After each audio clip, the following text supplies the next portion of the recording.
मी तुम्हाला अजूनही सांगतो की ह्या निवडणुकीत सुद्धा तुम्ही आमच्या ह्या 4 उमेदवारांना निवडून देणार आहेत, पण द्या अशी मी आग्रहाची विनंती करतो. निश्चित आता कोटा भरायचा राहिलेला आहे. कुपवाडचा महापौर सुद्धा तुमच्या प्रभागात करायची इच्छा आमची सगळ्यांची. तर तुमच्या लोक येणार आहेत.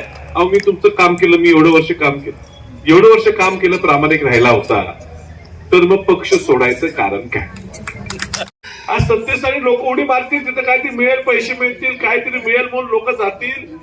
मलाही मिळाली असती, तुम्ही मला अपक्ष निवडून दिले, पक्ष नाही कुठे मला उडी मारता आली असती. पण मी निष्ठेनं राहिलो. निवडून आलेल्या दुसऱ्या दिवशी असाच गुलाल पुन्हा गुलाबी रंगलो होतो. असंच जाऊन सोनिया गांधींच्या पुढे गेलो, त्यांना पाठिंबा दिला. राहुल गांधींची भेट घेतली, त्यांना पाठिंबा दिला. म्हणून मी काँग्रेसची एकनिष्ठ, मी इथंच राहणार.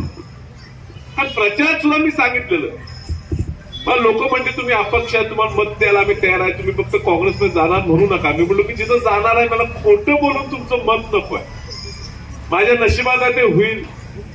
सत्ता उशिराने मिळेल, त्रास होईल, कष्ट घ्यावे लागतील. ते कष्ट सहन करायची आमची ताकद आहे. तुम्हाला आम्ही कष्ट करा सुद्धा म्हणत नाही, फक्त आपल्या विचाराशी ठाम राहा.